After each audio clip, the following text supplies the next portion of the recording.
G'day, welcome back to another episode of the GST Junkies. I'm StreTch and this is Erdi, and Erdi's back in the UK now. So how's good old London treating you, mate? G'day, mate. How you doing? Yeah, loving being back in London. It's great, full of stress, full of cars, full of really narrow roads. It's actually quite funny coming back to London the first day and you're driving around and compared to Australia. And you're like, what's going on? Why are the roads so small and why are all the cars so small? And it just felt like you on this like really busy motorway. Everyone was trying to like cross over each other the whole way. There's like no rules, no regulations. And whereas I couldn't remember London being like that because we've been away for so long. So yeah, it's been quite interesting and super super stressful. But then you kind of acclimatize to it all and everything gets normal again. Normal, mate. Slipping back into the groove there. There we go. Yeah. How long were you in Australia for, total up? I think we were there for 5 months. It was around 5 months. We were planning to stay a little bit longer, but we cut it just a tiny bit short. But it was a great trip. We're hoping to come back later this year. Yeah, keep you posted on that. Hopefully let you back in, mate. Hopefully, I didn't cause too much trouble. Yeah, that's it. All right, mate, let's get stuck in. Today we're going to talk all about pike flexibility. We've had some podcasts where we've talked about strength and free gains and a bit of our method behind training, but it was time to focus on maybe a flexibility one, and we sort of chose the pike. Do you want to kick off and maybe define the pike, or would you like me to talk about that? Well, the pike. Yeah, so the pike's actually one of my strongest flexibility movements. I think it's just because it's one that I started from an early age, but we'll get into that. So the pike fold or forward fold, pike stretch, so you want to say it. It's basically just a forward position. So imagine when you just fold forward, try to touch your toes, like that is essentially the pike position. But then in gymnastics, we want it a little bit neater than that. So, we want to make sure the legs are straight. You want to make sure you got a decent hip crease. I think people say like up to about 140 degrees or so is a nice position of hip crease or hip compression. In your actual gymnastics movements, you'll probably be pointing the toes. But when you're standing, obviously, you got some dorsiflexion there. And then, so that's like the lower body part. But then the torso actually wants to be relaxed down and like elongated towards the floor as well. So obviously the more flexible you are, the deeper you can get and the closer you can get your head towards your feet and hopefully like in that groove between the shins. But ideally you want like the upper back to be quite loose as well. So the back just sort of hangs down and it doesn't like create this big hump that comes off the legs if you look at it from a side profile. But then also if you've got like a really huge guy who just has a lot of muscle mass, so that's almost unavoidable in some cases. So yeah, depend on the anatomy. But generally speaking, the pike stretch is just when you fold down, touch the floor. Yeah, exactly. And obviously, like you sort of said, there's different degrees of that closing angle of maybe between the thighs and the torso. And the more flexible you are, as long as you don't have a big belly or you're not a big dude, maybe, then the more chance you've got of closing that angle. And obviously, we can do it in the standing sort of position, as you're mentioning, and having gravity assist us, which we'll talk about further in this podcast. Or we can obviously do it in a seated position as well, where we're folding forward.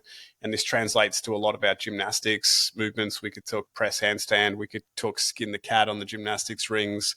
Like there's so many things that, our pike flexibility sort of contribute towards. I think, back in high school, we often do the seated hamstring test. Did you do that in the UK where you're in your PE class where you're sitting down and seeing how far past your toes you can reach? I don't remember doing the test, but I remember it being like a generic warm-up. So It might have been a test. Yeah, that's it. And then like, I reached 5 centimeters past my toes. But I mean, a lot of adults these days, I think they struggle to reach their toes. Have you found that with a lot of your clients, or do the clients that come to you have that level of flexibility already? Yeah, you get like a super mixed variety of clients. You get some where they struggle to sort of, get halfway down the shins. And then you get others who are, just palms flat, but with like slightly bent knees. Yeah, I get quite a mixed array of adults. But generally speaking, if they don't have a background in gymnastics or dance or martial arts, they do struggle. Most people struggle to touch the floor. Yeah. Yeah, exactly, mate. I mean, back in my day working at the CrossFit gym, like when I was Yeah, there, and we were just training mainly sort of strength. There are gymnastics elements there, and it's all the conditioning stuff. Yeah, I'd yeah, be surprised if 10% of the members could touch their toes. Like, I think it's a big part of traditional sort of weights training is just not really focusing too much on flexibility. It's all about chasing weight and not having clear definitions of sort of like flexibility. I think strength training, we've been doing it for a lot longer, and everyone knows what an RDL is. Everyone knows what a split squat is. But I think a lot of people, if you talk to them about pike flexibility, not every member of the gym would have known what pike flexibility was or why it was important. yeah. What's your experience like through your journey of being a coach and, in the early days before you did gymnastics to like maybe where you are now? That's some pretty low hanging fruit for your CrossFit members there. Not being because I remember you had some pretty high level athletes in there. I'm now thinking, were the higher level ones able to touch their toes? Mm. And was it just like the ones that were still, I don't know, only doing CrossFit for the sake of doing CrossFit, who weren't really that interested in improving their performance? Because I remember you had the few people that would come in, they'd be warming up thoroughly before their sessions, doing all the foam roll in, all the extra stretches and the band assisted stuff. And they were like the really keen ones, but they were also the really good ones. But Mm. anyway, um, my experience, yeah, again, it was kind of mixed because I started off as a PT in a pure gym, but I wasn't exactly training all the gym bros. I mean, if I was, then I'm sure I would have been training people who would be struggling to touch the floor as well. Uh, I had quite a few just like slightly older but slightly active women as well who could just bend over and touch the floor comfortably. And then I did obviously have the half the like maybe it's probably like 50-50 people that could touch their feet touch the floor and those that just had no clue of how to fold over. But back then I wasn't really too aware of the benefits of having a decent pike flexibility, or I wasn't really aware of how to build that either. I had some ideas. I mean, all the ideas revolved around the Jefferson Curl, but I think we'll get into that a bit later. But Yeah. other than that, I didn't really know what to do. But it wasn't really my forte. For me, it was helping them build chin ups, push ups, and dropping body fat. Yeah, exactly, mate. Yeah, on the members at the gym, I mean, they were probably better than the general population in terms of their Mm. flexibility, and they had the flexibility to squat deep, to deadlift, to do RDLs, whatever it was that we were doing. But I think in maybe in CrossFit, the biggest time you'd see pike flexibility sort of coming up is in like toaster bar. Oh yeah, And I think in CrossFit it's all about efficiency. So to be bent knees, toaster bar, and you'd be trying to cycle out reps of that. But if you ever did straight leg toaster bar or tried to do strict toaster bar, I think there'd only be a very small percentage of members in the gym that could accomplish something like that. It is at the extreme end of sort of pike flexibility, but yeah, it's interesting to reflect back on that now and sort of think about that a lot more now that you and I both have started to play more with our own flexibility and with the flexibility of our clients. Yeah. remember I joined one of your class. It wasn't your class, but it was your gym's class. It was Anthony. Do you remember Big Anthony? Yeah. I joined one of his classes once, and they had toaster bar in their program for the day. And I'd never done a bent knee toaster bar. So like I was looking around, I was like, what are these guys doing? Yeah. So I'm just doing my normal straight leg reps. And I think I got to like 24, 25 reps because it was like for time. And I just thought I'd just like max out on the first set.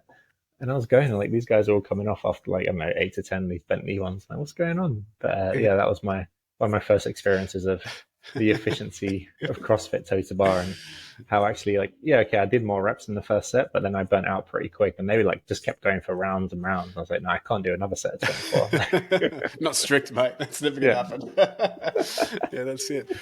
When did you start focusing on pike flexibility? Like, what brought that into your training, and why? Okay, so indirectly, it was when I was kickboxing at the age of 13. That's when I first ever remember training the pike, or at least trying to stretch forward. Now, it's quite funny because it's probably not as an important stretch as some other stretches while kickboxing. Like it would be good for your front kick, when you bring your leg out in front of you.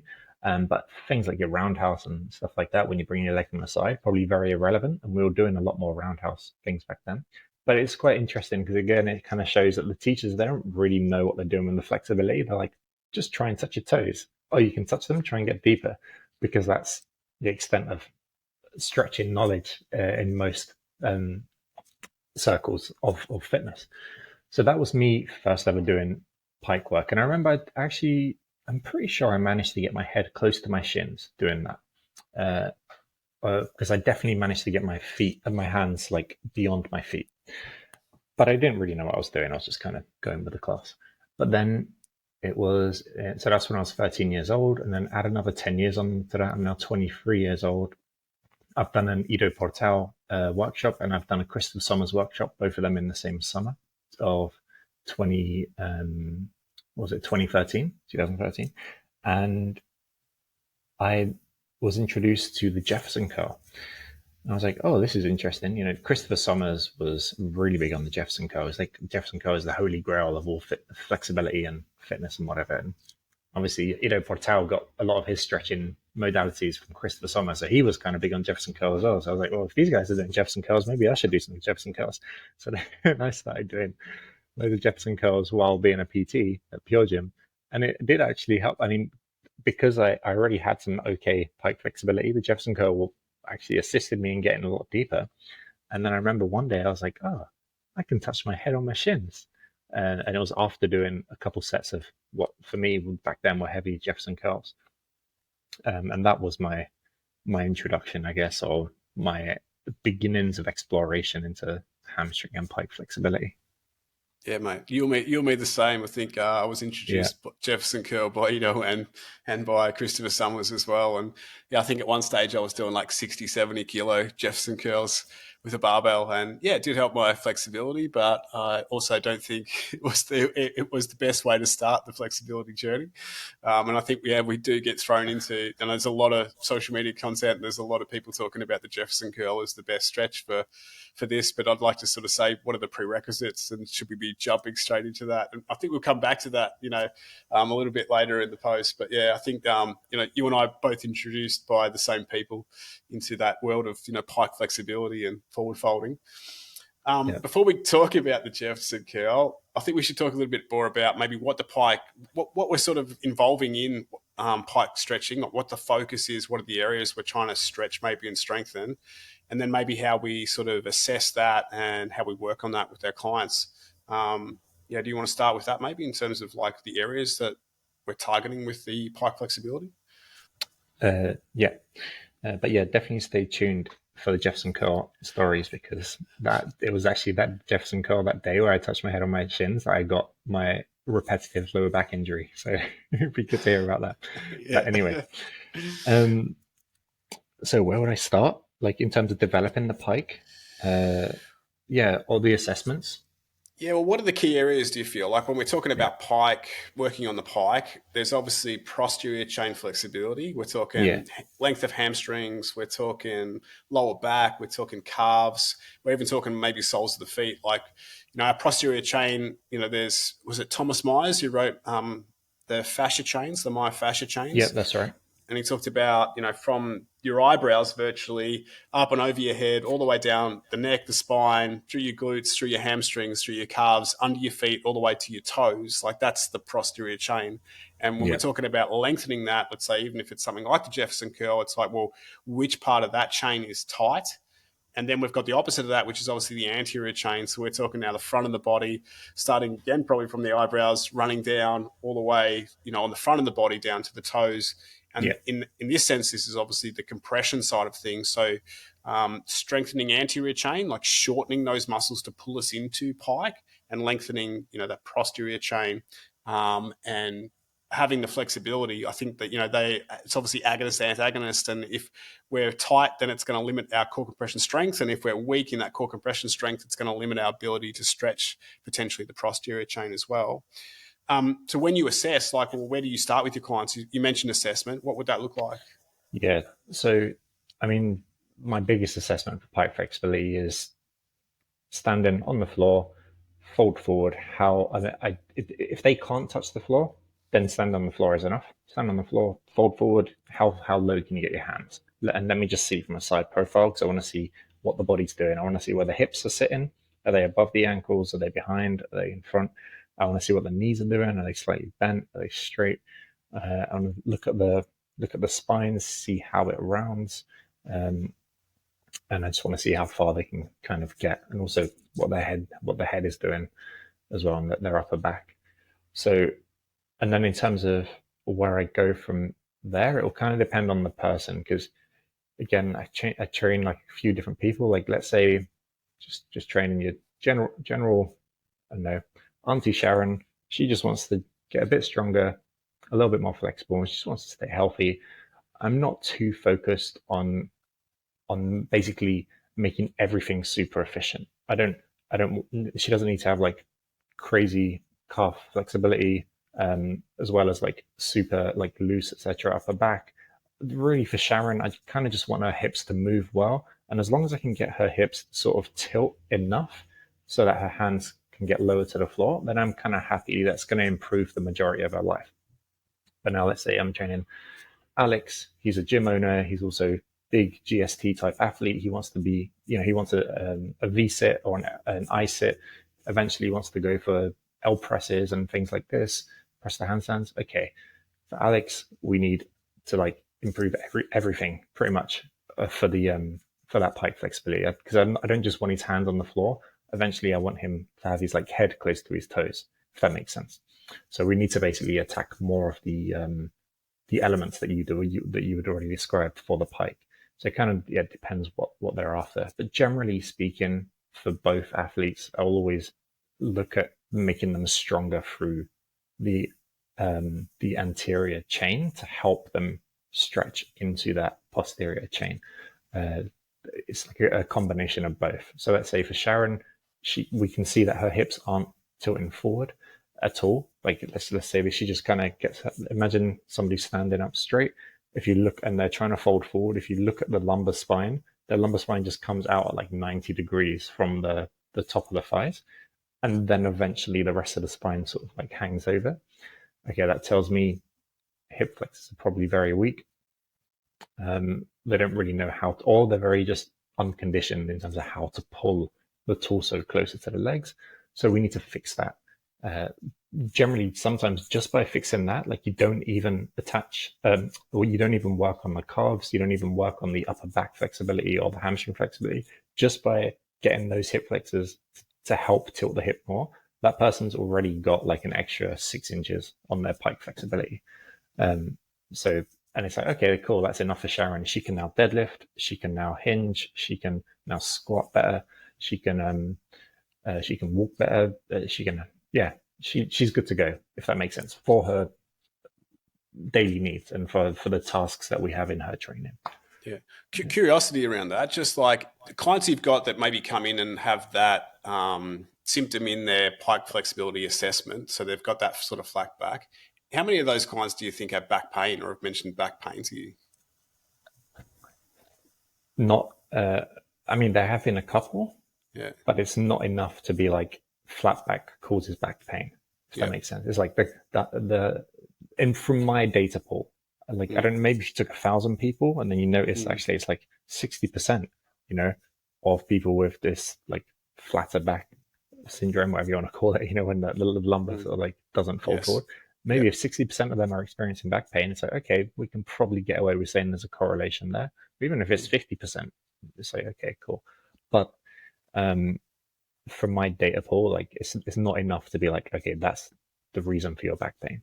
If that makes sense. Yeah, interesting. Yeah. I mean, I've got clients that wouldn't have that issue, like they've got awesome forward fold and they've got back pain, but then also clients that have, not got such great capacity there.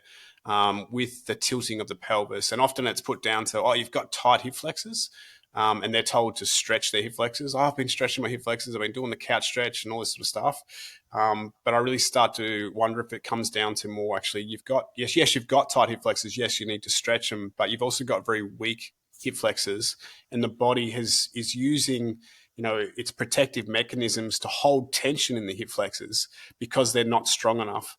And when we start to strengthen the hip flexors, like what you're talking about now, not only does it open up this new level of pike flexibility, but because they get a little bit stronger, it can actually help to alleviate some of the back pain that I do feel a lot of people, a lot of adults especially, experience when they've got so much tightness around their hips. So I was just curious to hear from your perspective or from your data pool, what you've got there. Yeah, like it's definitely a case. Like I'm one of those people that fit into that category with the weaker hip flexors, and by strengthening them and also stretching them, it helped with my lower back issues. But I've also had a lot of people with back issues where that hasn't helped, even though it looked like they had some hip flexor restrictions. Like it probably helped their performance overall, but it wasn't like the holy grail of fixing their back pain, if that makes sense. But that, I mean, don't get, this is the thing. It's like, I just haven't had like enough people. You'd need like thousands of them or whatever to be very dogmatic with the approach and say, okay, this is definitely the issue. And it's only because it's like quite a sensitive area for people as well. Because there's also some people where you'll give them this extra hip flexor work and they're like, oh, my lower back hurts more. I've had that before because I have had the dogmatic approach, and I remember giving people, oh, well, this hip flexor work helped someone else. I'm going to give it to you as well. They're like, hey, every time I try and do this like seated compression, my lower back hurts. I'm like, oh, okay, that's weird. I guess it doesn't help everyone. You know? I'm not as informed as I think I am, or as I should describe myself to be. And that's why I don't talk about lower back pain too much online and stuff like this, because there are people who can do it much better than me. Yeah, no, fair enough, mate. Yeah, I'm not saying that it's the cause of everyone's lower back pain and this is the solution to everyone's lower back pain. Obviously, there's a lot of other muscles that make up the support of the hips and the spine. And, maybe this could be one assessment that could give you a sense of direction with back pain, but there's obviously a number of other assessments we can do and we can look at to sort of figure out the best path forward. Anyway, we digress a little bit just out of my curiosity. You're talking about maybe where to start, like obviously you've got Sharon and did you say Alex? What are the two you've got? Would they have a similar journey in terms of where you'd start with them? So let's say, their assessment is very similar, but their goals are very different. Where are you going to start with, these sort of clients? Yeah. Okay. Let's say they're both demonstrate similar symptoms in terms of they're both quite inflexible, folding forward, and hips don't really move very well. Then I will usually start with very similar approaches for both of them. But chances are Alex will have a little bit more because he trains about 15 to 20 hours a week in total, and Sharon just wants to train 3 to 4 hours a week. And so for Alex, like we can give him a full Pike session, whereas Sharon, she's also doing some strength work and some flexibility work. I'm going to give her 2 exercises probably for her actual direct Pike flexibility. And usually speaking, one of them is going to be an exercise which helps train the hip hinging pattern, like get the hips to start moving. So think of something like a stride stance. Good morning. One leg out straight in front of you, one leg slightly back behind that front leg, and it's that knee is bent.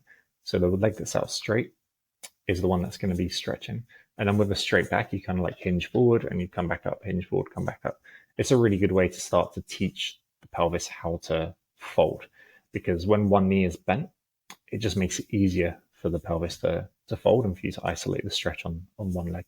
So she's going to have that exercise probably, and some form of like antagonist contraction, depending on where she's at with that. Like if she can sit on the floor and she can actually do a little bit of a Pike compression, then I might get her to do that.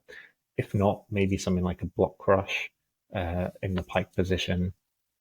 If not, it might just be like a standing leg raise type movement as well, or a standing knee raise. Imagine standing on one leg and then lifting one knee up towards your chest. That's like a really nice beginner movement. I've actually got someone on that at the moment, and he was saying like after 6 weeks, he started to notice he could recruit more of his hip flexors and recruit more of the muscles in the hips to help pull that knee higher. And then indirectly, that's helped with things like his squat and his Cossack squat and his Pike flexibility. So that's my approach for like Sharon. And then she'll probably, in her leg session, she'll probably have another movement which will indirectly train a little bit of the Pike as well. So she's got like the direct Pike stuff. And then somewhere in the leg session, maybe she's got some RDLs. like some dumbbell RDLs or something like that. Okay, cool. Again, she's getting some hip hinging, she's getting some loaded hamstring lengthening, etc. So that'll help. But like Alex will probably have a full-on Pike flexibility session because I need him to fix that because we're going to be working on L sits, L presses, or whatever, press the handstands later on. So he's going to have like the hip rotation work. He's going to have calf flexibility work. He will have hamstring lengthening and as well as hip flexor shortening. And then depending on where he's at, probably some bits for the torso as well to help the torso relax. He'll be spending at least an hour a week on his Pike, whereas Sharon will be spending like 15 minutes. Yeah, definitely, mate. I agree with that. So there's sort of two really big components that we talk about here. You've got the anterior chain side, and it's building that compression, and you've got that posterior chain side, and it's obviously the lengthening of that. Do you want to talk a little bit about maybe some of these progressions, like where you'd go in terms of like, you introduced me to one that I hadn't really thought about a while ago, and it was more supine leg lifts, because a lot of times with my clients, I was starting with a lot of standing sort of leg lifts. Their standing bent knee would be the first progression I would use for a lot of clients, and then it would be standing bent knee to leg extension, and then standing straight leg lifts. They're all standing variations, but there's also this lying leg lift, and there's also the hanging leg lift. Do you want to talk a little bit about maybe the line of gravity and how it affects those, and how you might order those now in the journey that you use with your clients? Yeah, so it's really interesting. There's a couple of stories behind this. So Emma is my online coach, Emma Louis, also known as Splits Wizard online. He was the first person to ever introduce me to supine leg lifts, and also this concept of using gravity to help either assist, resist, or be neutral in your stretches. So let's use those three examples that you mentioned. Let's say a standing leg lift. You're standing on one leg, you're lifting the other leg. You're now resisting gravity with the leg that's trying to lift. So the leg lifting up into the air is being resisted by gravity, because gravity is obviously trying to push it down. But let's say you're standing and you're folding forward, trying to touch the floor. Gravity is now assisting you. So gravity is helping you get lower down to the floor. So they're the two extremes. And then you have the one in the middle. Let's say you're sitting on the floor and you're reaching forward, trying to touch your toes. Now you're kind of neutral to gravity because you're reaching perpendicular to the gravity vector, which is pushing down towards the floor. So if you're doing something like a supine leg lift, if you're lying on your back and you're lifting your leg up, okay, your gravity is resistant at the very beginning, but that's not really the place that you struggle, because you can lift your leg up quite comfortably beyond that. Once you get to about 90 degrees, you're now gravity neutral again. So actually the supine leg lift is a really nice neutral or gravity neutral single leg hip flexor activation. And this was in my first program with Emmett, and I didn't really think much of it back then. I was like, why is he giving me this? It's very easy. I'm just lifting my leg and trying to pull it towards me. And this is probably where I didn't really take my coaching for granted, where I took my coaching for granted a bit more than I should have. Because then it was like 5 years later when actually I looked into it within the Pilates realm, because Sarah, my girlfriend, she's a very good Pilates instructor, and she gave me the story. Like, I explained to her the gravity vectors, and she was like, oh, Joseph Pilates has been doing this for like decades. I was like, what do you mean? He's like, yeah, so what he does is so Joseph Pilates was like the founder of Pilates. He's like, first he has people like lying on their side, like on the mat. And because if you're lying on your side and you're doing a lot of your hip flexor work, a lot of that is gravity neutral or assisted. And then like, I think she says, then you progress to like, was it standing to make us? Yeah, so it's gravity neutral first and gravity assisted next. And then it was like gravity resisted last. So, and then eventually you'll have people doing it seated and you're doing it against gravity. I might have buzzed it up a little bit. I might be a bit wrong, but basically Joseph Pilates had a very like progressive structure for getting people to work their hips and some of their hip flexors. I was like, oh, so Pilates is actually kind of smart. And she's like, yeah, of course it is. It's like, so that went down well. Yeah, exactly. So Pilates is actually a really well thought out rehab system. And then from that, like eventually they then go onto machines where now they're doing it resisted against certain mechanics, right? And it's like, oh, it's actually very similar to doing like weight training, but it's very specific to rehab. Anyway, yeah, that was a whole different thing. So then I realized actually this whole gravity system is it's actually been used in quite a few places. It's not just like something that Emma introduced to me. It's been evolved. Well, it's been used in Pilates, and maybe it was used before that as well. Maybe Joseph got the idea from somewhere else. But the concept is you kind of use gravity to either assist you in a stretch or to make a stretch harder. When you're making it harder, it doesn't really feel like it's stretch. It feels like more of a contraction, like you're doing some strength work.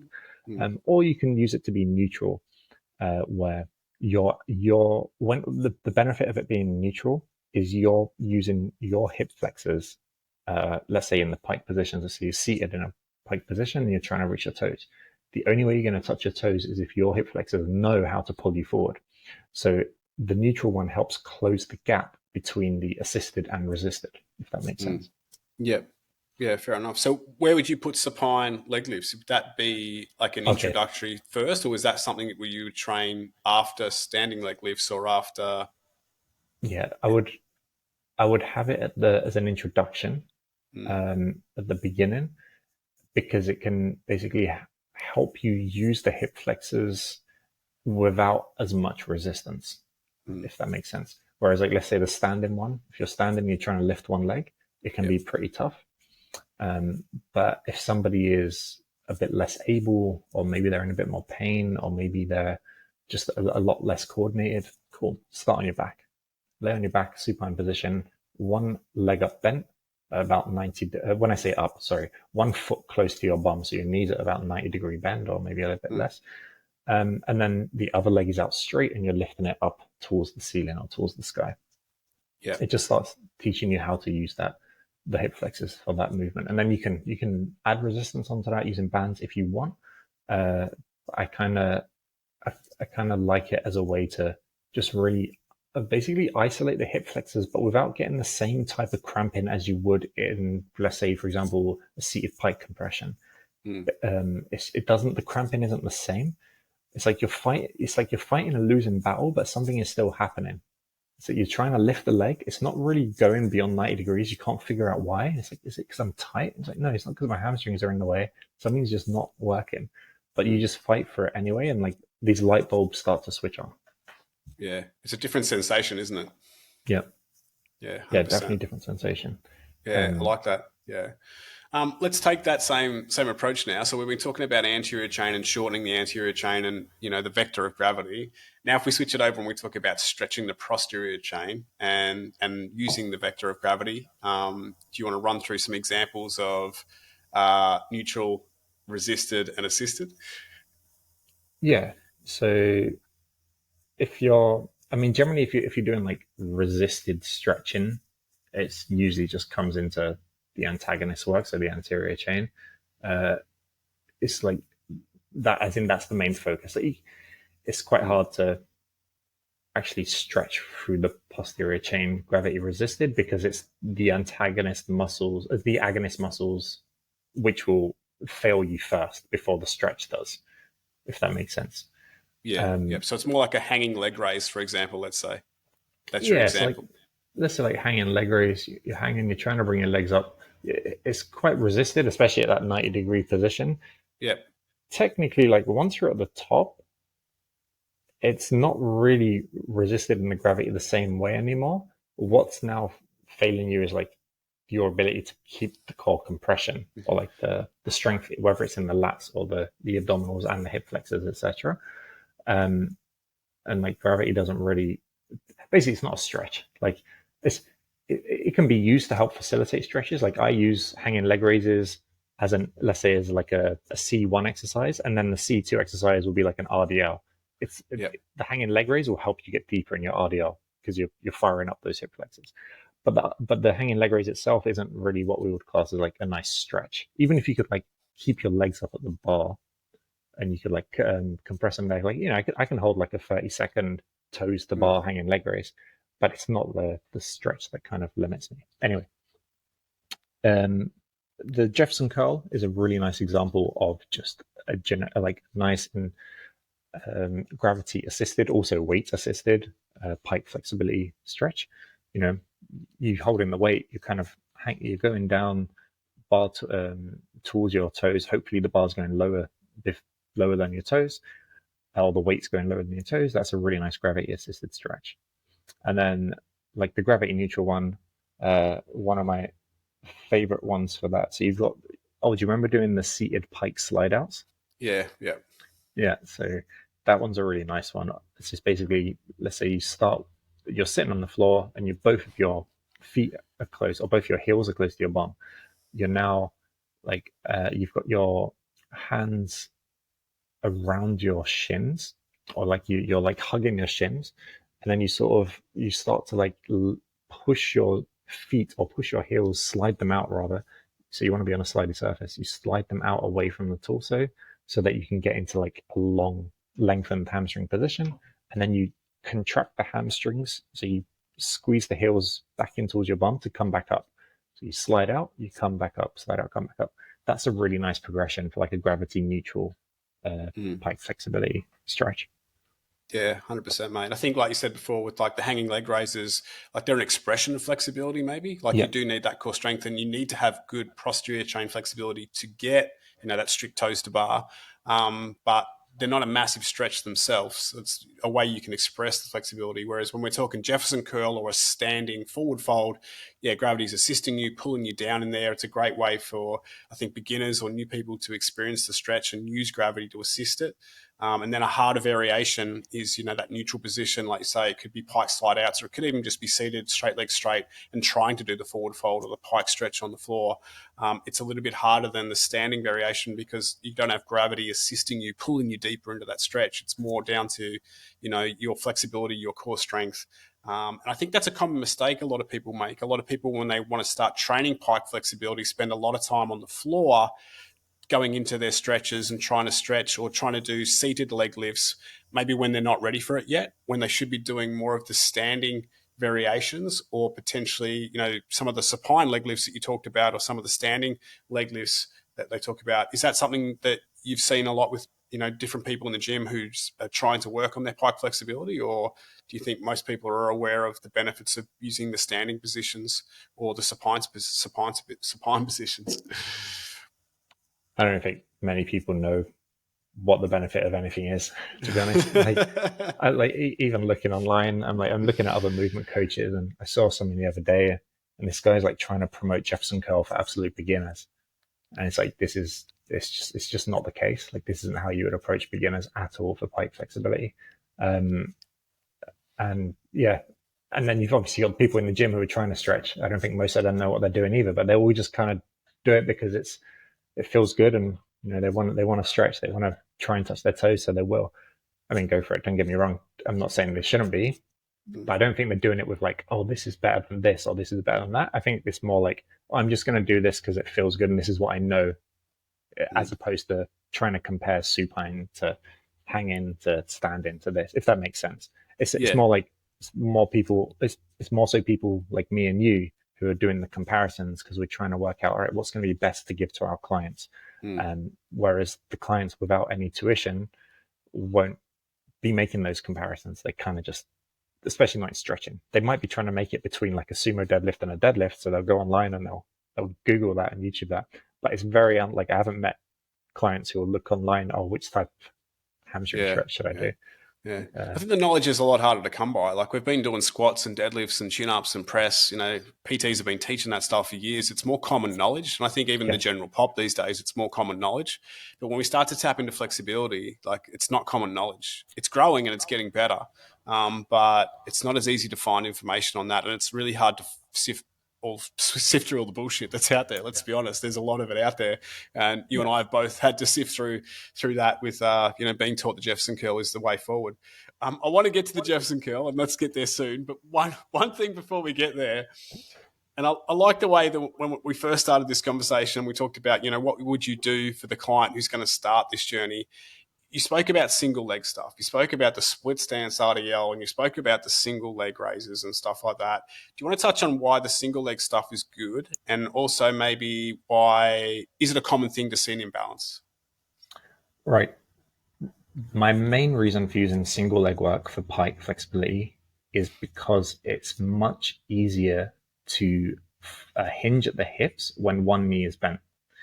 So if you just bend one knee and keep the other leg straight, you're going to have a much easier time getting those hips to hinge forward while you're still feeling a stretch um, in a straight leg position, which is the ultimate goal.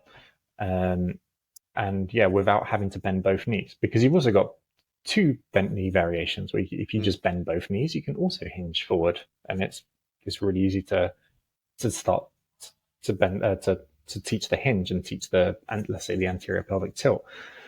So I also like the two bent knee variation, but for a case of like saving time, bend one knee, keep one leg straight, and then you're doing two things: you're stretching the hamstring and you're teaching how to tilt at the hips, and then you swap sides, obviously.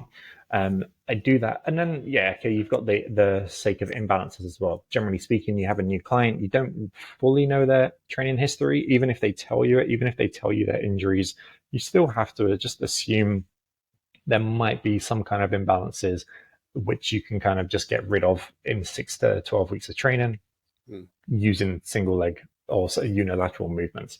Or at least, when I say get rid of, I mean, there's always going to be underlying things. I think imbalances should be another podcast, by the way, because I get so much on imbalances. There's always like some underlying things which you're just not going to fix completely. You're not going to get 100% symmetry. But then, based on how you've lived your life the past 6 to 12 months, there will be some surface layer, easy to fix imbalances, which you can probably decrease the gap between on the left and right side. So that's why unilateral movements can be kind of useful. It's more so for those things as opposed to like, the ingrained imbalance that you're just never ever going to get rid of. Like my right hip flexor or my right hip extension is nowhere near as good as my left. It doesn't matter how much I work on those hip extension movements. Like it's never going to become 100% difference. And I've been doing it for like 5 years now, and it's still behind. Like they've both made progress over 5 years, but the right is still far behind the left. That's it, mate. I think it's wise. It's a thing to understand that the body is asymmetrical. It's never going to be perfectly symmetrical, and you can worry about it and stress about it and try to fix it. But I think as long as you're trying to get them closer together, the closer we can get them, the better. But I don't think we're ever going to be symmetrical, and that shouldn't really be the goal. But I think it's a wise thing to always sort of start with the single leg stuff, and we can uncover that, the difference, and we can start to work towards getting it a little bit more balanced. And then, maybe when we move forward to, Jefferson curls or RDLs or other movements, it helps to have, both sides close to each other or not such a big discrepancy between the two. Mate, there's so many things we could talk about. The bent knee stuff I really like as well. Like you're talking about the two bent knee thing. For me, like I've got really tight hips, tight adductors, and that anterior pelvic tilt in my pike and pancake flexibility is the big thing that I found I've had to work on. And like you said before, when the knees are bent, we take tension out of the hamstrings and we take tension out of the adductors. So this allows us to move the pelvis into more anterior pelvic tilt, and then we can start to try and straighten the legs, and that's going to give us a really good stretch. But we can lock the pelvis in that anterior pelvic tilt position and start to stretch the areas of tightness that are maybe restricting the anterior pelvic tilt. Whereas if we go from locked knee into like a forward fold, then we're very limited in anterior pelvic tilt. We're still going to feel a stretch in the hamstring, but the sensation is very different, and it's not really going to help us improve the anterior pelvic tilt as much as working on the bent knee progressions. Would you agree? Yeah, like I think you noticed the bent knee stretching worked really well for you, didn't it? In terms of getting your hips to move and kind of like start to compress a little bit more and anterior tilt a bit more. All the bent knee stretches helped a lot. Whereas we're kind of told at the beginning, you should keep your legs straight for stretching your hamstrings. And it's like, yeah, technically, the straighter they are, the more you will stretch them. But if the hip's not shifting and if the hip doesn't tilt, then it's actually really hard to stretch through the hamstrings. You'll be kind of just, people try and say you stretching the nerves, etc. You could even just be like stretching the spine. There's actually one there, problems with the Jefferson Curl, but yeah, we'll talk about that in a sec. But yeah, I think I really like the bent knee hamstring variations and bent knee hamstring stretches. I use them loads now, especially with beginners. Like I've just in creating like a foundation module for like flexibility training. And for the Pike, a lot of it is with bent knee variations because that's just what the beginners need. Yeah, 100% agree with you, mate. And yeah, personally, I just found they were the best for me, and maybe that's just because I've got such tight hips. They might not be the best for everyone, but I think they're a great place to start, and it sort of really helps. The sensation is that touching of the belly to the thighs, and sort of understanding that core compression in hamstring stretching. And when you start to realize that and get a sensation of that, I think it helps you contract those hip flexors a little bit more, and it helps you sort of work towards that deeper sort of pike stretch or deeper anterior pelvic tilt. So if you haven't tried bent knee pike stretches or bent knee pancake stretches, I definitely recommend that you start experimenting with that. All right, let's dive in, mate. I know you've been scratching your palms and hanging to talk about the Jefferson Curl. What do you mean I shouldn't do Jefferson Curls? Everyone tells me that they're the best. I know, right? What do you mean? So, Jefferson Curls. Yeah. I hardly prescribe them anymore. Like, I just don't. I don't think there's anything wrong with them in context, but I haven't found a lot of need for like giving them to everyone. Whereas back in ask me 5 years ago, and everyone that I trained would be doing Jefferson Curls. Even people that didn't want to get more flexible, be like, yeah, do Jefferson Curls. Are going to help your lower back problems that you don't actually have. But if you ever had them, this will be your savior, because that's what everyone was kind of saying. So the first time I ever like messed up my lower back was after doing Jefferson curls. And then I was like, oh, I'm actually quite flexible. It was the first time I could get my head in between my shins. And then I waited like 20 minutes or so. It's not the Jefferson curl wasn't the problem, don't get me wrong, but just as an idea of what kind of happened to give you context for that day. So I'd got my head in between my shins after doing some sets of Jefferson curls. And then half an hour later, I tried to show one of my other PT colleagues in the gym. I was like, hey, look at my new pike flexibility. Look at my new flexibility levels.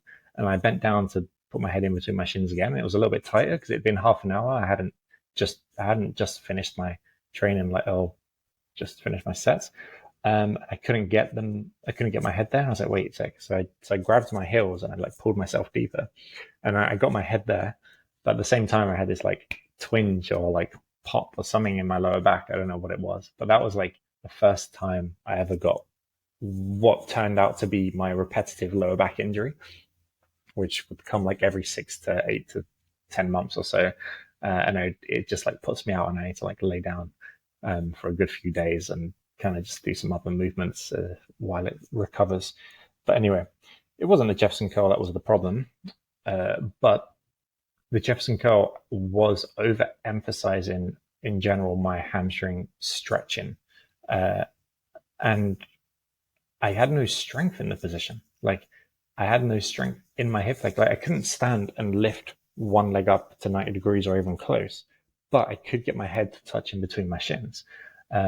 I also had very poor hip flexor flexibility, which I didn't realize at the time, or hip extension. So it was I just had basically a really big imbalance. Like my hamstrings were super flexible, but I wasn't strong in the hip flexors. I wasn't flexible in the hip flexors. And to be honest, my hamstrings probably weren't very strong either. It wasn't a heavy Jefferson curl. It was like 30, 35, 30 kilos, whatever. But it's not like I had like a massive deadlift or, a strong RDL or strong hamstring curls or anything like that. But yeah, so that was one of my first experiences, or within my first year of playing with the Jefferson curl. I just kept over Jefferson curl then. It was like just doing too much of it and not doing the other things that were necessary. And this is what I think happens in the industry at the moment. You got a lot of coaches that sort of overprescribe the Jefferson curl because they see it as a spinal articulation movement, which it is, and it's really nice to be able to move your spine and articulate it.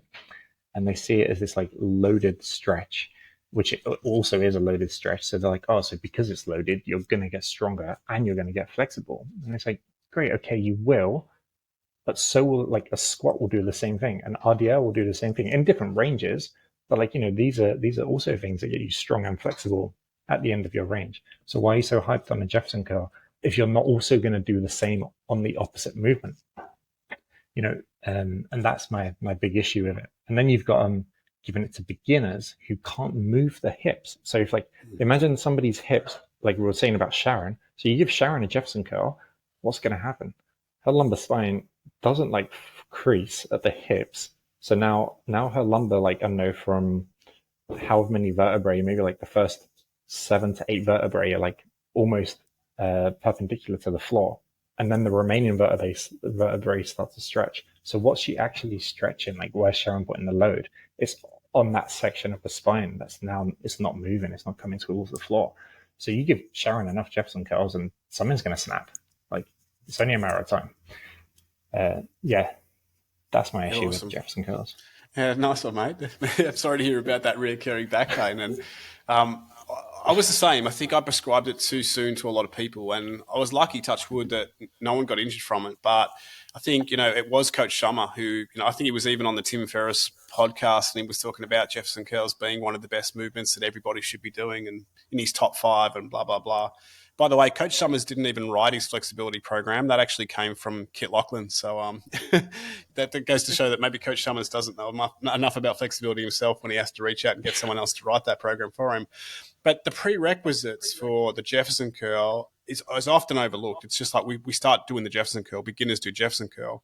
But as you correctly said, where's the movement coming from? If the client can't tilt the pelvis, if they've got no anterior pelvic tilt there, then all of the movement's coming from the spine. And we think about the vertebrae stacked on each other. And like you say, there's this point where all the force is going into the spine in that deep flex position. And then we're going to load that? Like, really?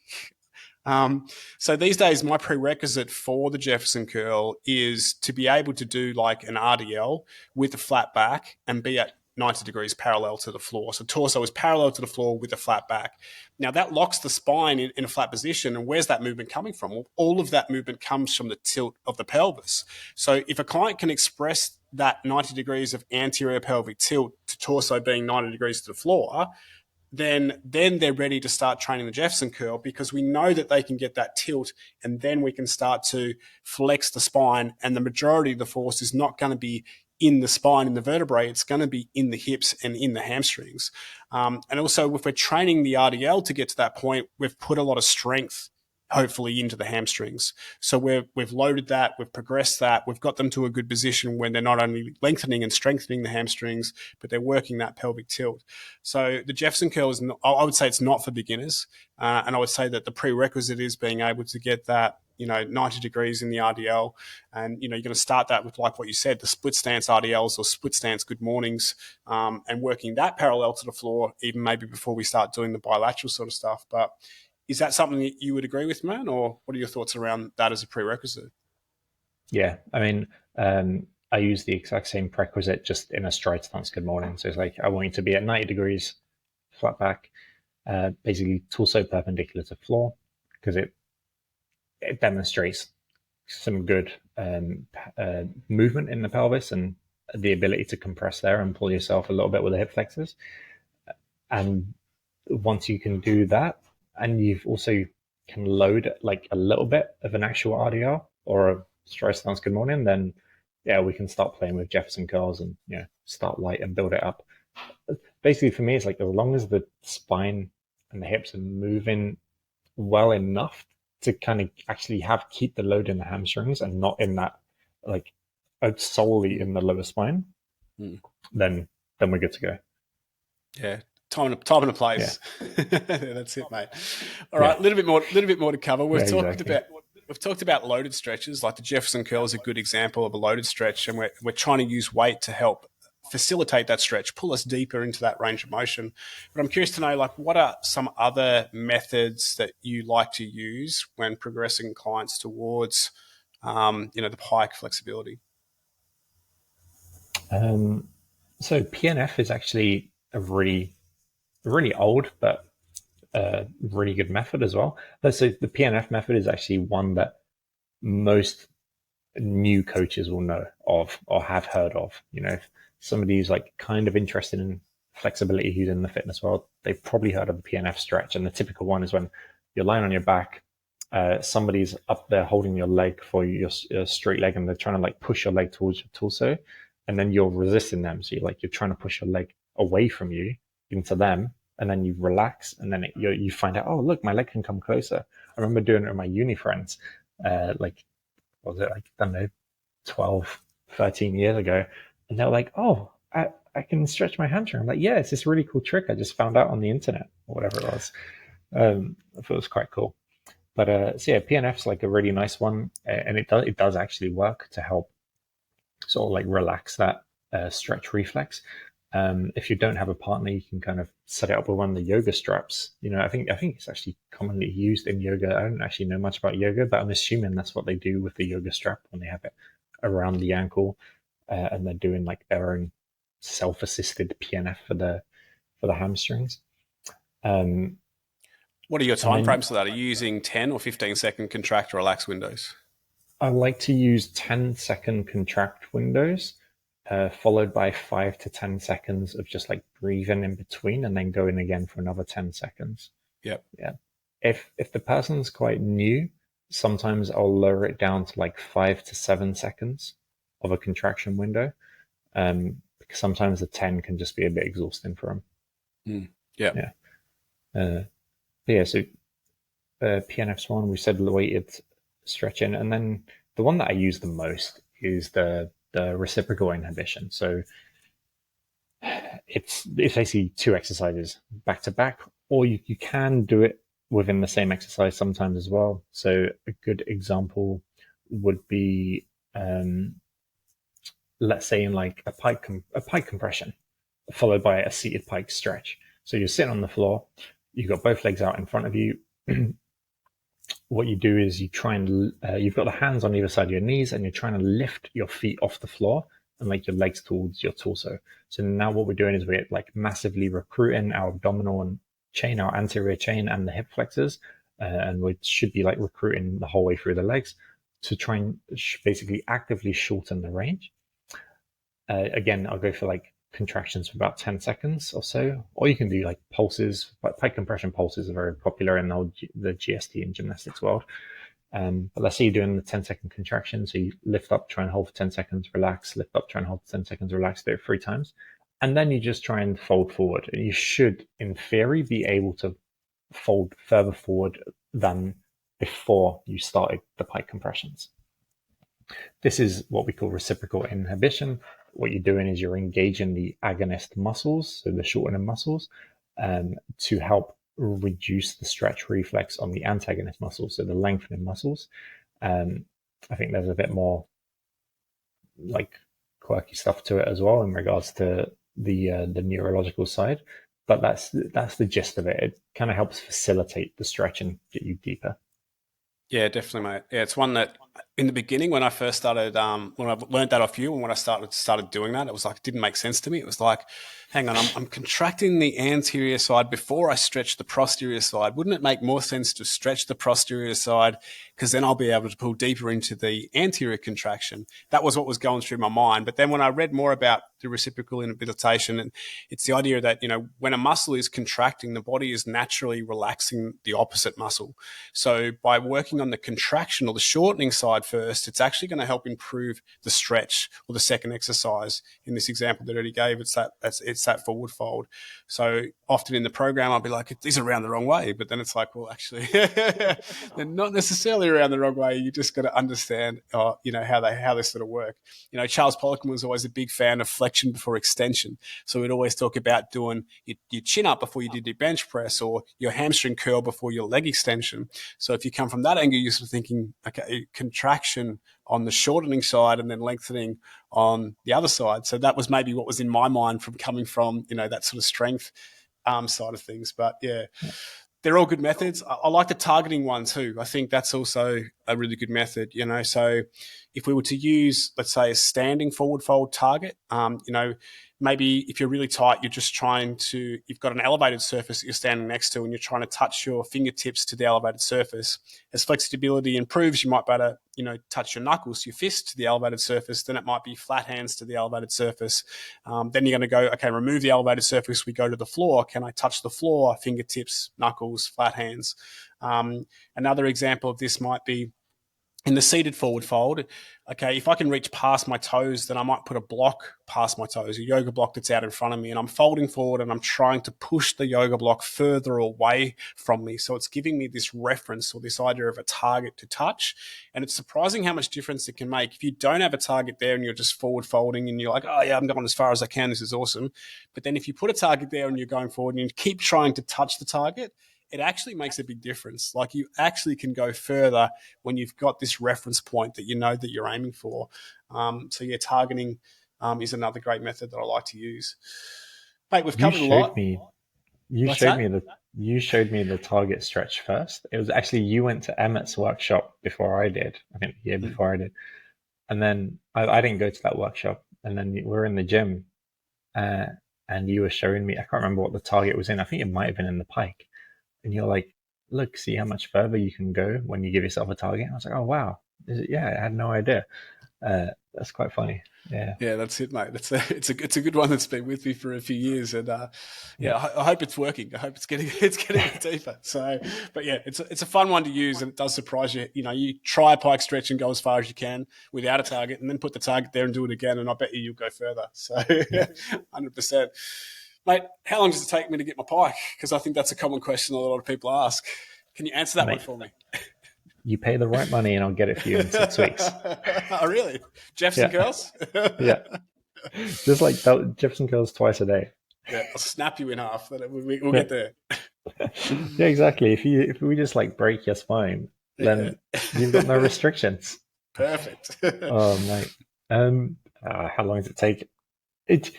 So the pike flexibility is one of those things where it shouldn't take too long for you to touch your toes. Like you should, in theory, like as long as you can kind of teach the person's pelvis how to move, it doesn't. I haven't seen anyone take it like longer than 6 to 9 months before they can actually get their hands to the floor like daily, and not just like after a warmed up session, but daily. So fingertips to floor. Actual like palms flat, it gets a little bit trickier. It can take some people it will take a little bit longer, but generally speaking, like fingertips to floor, I haven't seen anyone who's taken like longer than 6 to 9 months. I don't think. Yeah. Yeah, yeah, fair enough. And then to work more extremes, like what are you sort of experiencing with the clients that are working towards more of the Uh, advanced gymnastic skills and really closing that pike angle? yeah. Then we go in for those like 18-month time frames to like give the body and the tissue enough time to kind of adapt, readapt, and recreate itself. 18-month time frame up to even up to 3 years for some people is kind of a more respectable time frame for those things. But to be honest, I would say like 18 months to get, head to shins is a nice one. And then maybe 3 years max for like head to toe. Mm. If you're really pushing for that level of hamstring flexibility. It's one of those things where it's like head to toe, you don't really need it. But the more flexibility you have, the less of a problem it's going to be when you're going for your strength movements where the flexibility is required, like your press to handstand, etc. There's like unlocking my head to toe actually helped me unlock my press to handstand, um, because it just gave me that extra bit of flexibility which I just didn't have in the strength. And then as my strength got stronger, obviously the press handstand in general just got a lot nicer and neater. But yeah, Yeah, 100%, mate. I like what you said there about the adaptation because I think a lot of people overlook that. You know, we are reshaping the body. We are stretching muscle. We are stretching connective tissue. We're growing new muscle. And, you know, flexibility training is a lot like strength training. You know, when we walk into the gym and we start strength training, we don't expect our back squat to go from 0 to 200 kilos within 12 months. You know, it's going to be a long, slow process. It takes years to build strength. And I don't think people realize a lot of the times that it takes years to build flexibility. And the body's got to tear down. We're causing damage. We're damaging muscle tissue. We're damaging connective tissue. And then it has to regrow it. It has to restructure it. It has to rebuild it. And all of this takes time. And if you're coming from a pretty poor base, like if you've got very low levels of flexibility, well, you know, obviously that's going to be a longer duration of time that it's going to take. And it really does depend on your commitment levels and how often you're training. You know, there are so many different variables that come into both building strength and increasing flexibility. And it's really hard to put your finger on it and say, well, it's going to take you 6 months and you can touch your toes. Or if you do these 3 exercises, you'll be able to hold a perfect pike within 30 days. It's really not going to happen. The social media posts that you read are far from the truth a lot of the times. And it's that adaptation that you mentioned is a very important thing to take into consideration. Overstretching and injury, that was the only other thing I was sort of going to mention, mate. Have you experienced that yourself, or have you mentioned it with the Jefferson Curl, but, any other sort of stretching and stuff, or do your clients experience that? What have you learned? What can you share in that sort of thing? I've popped I think I'm pretty sure it was my adductor magnus in pancake. First time I got my chest to the floor in a pancake was also the first day that I popped my adductor, basically. And I then couldn't pancake for 6 months. So yeah, that was an interesting one. But to give you a bit of context, I was at a stage where I had been doing a lot of good pancake preparatory work, and Emma had me, getting my hip flexors a lot stronger and in that straddle position, and just generally building a decent level of pancake with the weight on my back. And it was at the point where, like, each week I was making very gradual progress, maybe like an extra centimeter of depth, extra centimeter and a half. And then this one day, I had hit my normal target, or in terms of progress, of like a centimeter or so. But I also felt my chest hairs touch the floor. So instead of calling it there, I was like, oh, well, I'm very close. I may as well just go for the full thing. So I did an extra set, and I used extra weight, and I used extra target. I was actually using weight and target both 2 stimuluses in the same stretch. I wasn't recommended it by Emma. That this is on my own doing because I wanted to rush for the pancake. So I think I had 10 to 15 kilos on my back, and in front of me I had 2 ankle weights that I was trying to reach with my hand, or it was a block. I can't remember. It was one of the 2. I've got a video of it. I'll show you later. And I was like, okay, my chest hair's already touched. So this next set, this extra set that isn't in my program, I'm going to get my full chest to touch. And it did. I went for it. I pushed it. I really strained, touchdown. And then within a couple of seconds of touching the floor, there was just this pop, that came out my leg. And I instantly got up. I was like, what was that? And I couldn't figure it out for a couple of days, and then the symptoms of the pain started to creep in, and I couldn't sit in a straddle on the floor without pain. I couldn't even sit on a chair without pain in my sit bone, basically. Ouch. Yeah, it was quite interesting. I mean, I wasn't living day to day in a lot of pain. Don't get me wrong. I was okay. I could still do stuff, but there was this very, very specific pain I would have when I would sit on a hard chair or sit on the floor or try and sit in a straddle in a pancake. So this is mostly the case when it comes to injuries with stretching that I've seen. And actually, I think Kit Laughlin's put some stuff up on YouTube as well, because Kit Laughlin's got a data pool of thousands of people that he's helped with flexibility. And as far as I'm aware, his main come across for injuries is people who are already a bit experienced, maybe they're a bit advanced, and they're trying to push just a little bit more than they know they should on that day. And it's like, oh, I'm very close. I may as well just go for it, because apparently waiting another week is too long, right? So it's you've already waited 3 years to get to this point. You can't wait another week to close the gap. You know what I mean? Yeah. So impatient, mate. So impatient. Yeah, this is it. You call it ego, call it impatience, call it whatever you want. At the end of the day, we're humans, and we love the dopamine. And yeah. In that stretch, in that pancake stretch, when you felt your chest hairs touching the floor, what sensation are you feeling there? What is there any sign to you that, okay, I should stop now, or what could you bring? It's just nah. No, this is the problem. It's because by that point you're already quite good at handling discomfort. You're already good at pushing past levels of, I don't like this, but I'm doing it anyway because it's good for me, or I think it's good for me. So your main sign is, if you've already made progress this session, don't try and make more. That's it. Yep. That was my main takeaway from that, and I've tried to explain that to students as well, because I've had students injure themselves too, where they would do the same thing. They would go off pieced with a program, they would do extra sets, or they would add extra weight, or this or that. And it's like, yeah, you live and learn. It was one of those things. Like, I don't think I've met anyone who's developed a very high level in anything without injuring themselves. Yeah. It's just, it's almost part of the process. Like, you have to go through that character building, that wisdom collection, or whatever you want to call it. Like, I don't know, but you have to almost go through it to learn not to do it. Even if you have a coach and they're telling you, don't do it, you're going to end up doing it. Whether it might not be in that, it might be in something else, because your brain will play tricks on you. They're like, oh yeah, so he told me not to push my pancake, but he didn't tell me not to push my bridge. So then you go and do the thing in the bridge, right? Yep. Like, it just happens.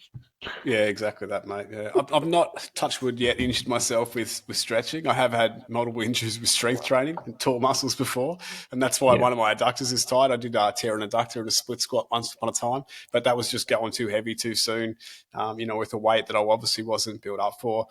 There's been times in stretching where I've felt pain. Like, when we started working long lunge stuff, I actually started to feel pain in high hamstring, and I just rested out of that. I was like, you know what, I'm not going to push through the pain to force my split right now. I'm just going to take some time off, and I've worked on RDLs and worked on other hamstring exercises to put some more strength and more blood flow into that hamstring. And then it felt a lot better, and I'm probably ready to progress back to the long lunge now, where I wouldn't feel that pain. So I think just listening to the whispers before you hear the screams is what I like to say. If there's pain, the body's trying to tell you something, and just be cautious of that. And if you listen to that message and you step back and rehab that area, or focus on doing whatever's going to help you not feel that pain, then in the long run, you're going to be able to get back to and probably progress faster with the stretch or the mobility or the flexibility, whatever you want to call it, that you're going to be training. That's my input on injury and overstretching sort of stuff. Mate, we've covered a lot. We've gone over the hour here, but is there anything else you want to add in terms of the Pike flexibility stuff? Not for Pike, just one more last very touch on that pain area right at the end, because this can also be overlooked. Some days you try and get into a range that you had last week, but it's harder. Don't push it. Like, do your normal warm-up, maybe do a little bit extra warm-up just to see if things do change. But if they don't push it, because that's also an error at a time when people get injured. It's, for whatever reason, your body just doesn't want to go to the same level it was at last week. Don't stress. You haven't lost your range. It's just not accessible today. Maybe next week, but don't force it, because that's a very common area of injury too. Yeah, 100%, mate. Yeah, I like that. Good advice. Yeah, but in regards to anything else regarding the Pike, look for the sensations. Like, look for finding new sensations with the bent knee stretches, like we spoke about, with pulling your knees closer to your chest, with like the contact between your torso and your upper thigh, and then try and stretch from there. And that's generally the best. One of the best ways to like keep addicted to the Pike flexibility is it's usually the sensations that we get addicted to. It's like, oh, that feels good. Oh, that feels new. I want to find that again. The more like sensations you can find, like the easier it is to stick with your flexibility journey. Yeah, 100%, mate. It's one of those enjoyable things when you start to move into a new range and you start to feel it in different areas, or you start to unlock something, and then you're just like, well, that feels really good, or it makes a big difference. So yeah, I agree with that. The sensation is important. Tracking progress, I think flexibility is a hard one with progress, but doing videos, taking photos, assessing that, revisiting that is always a good way to keep motivated with your flexibility, because it is a slow journey and it does take a lot of time. Mate, if people have got questions about Pike flexibility or any other gymnastic stuff, where's the best spot they can find you? Find me on Instagram. I answer all my messages unless they're creepy. At Learning to Human, Learningtohuman, Learning to Human. There you go. Nice one, mate. I'm at stretch.rainer on Instagram. That's me on Threads now too, mate. Have you signed up to Threads yet? I I think Chris needs the same discussion. I signed up, I looked at it, and I was like, "What is this? I don't want it." And Another one. yeah, another Yeah, one. yeah, exactly that, mate. Exactly that. Yeah, feel free to reach out to us if you've got any topics that you'd like us to talk about on the GST Junkies podcast. Drop Erdi a message or drop myself a message. We're open to ideas and would be more than happy to, answer your questions and have conversations about those. So feel free to throw them over. But yeah, thanks for listening. I hope you got something out of this podcast. And Erdi, enjoy the rest of your time in London, or I'll see you next month where you'll still be in London, and hopefully you make it back to us, mate. Yeah, hopefully. I look forward to it. All Thanks, right, mate. You take care. All right. And you. Bye. Stop.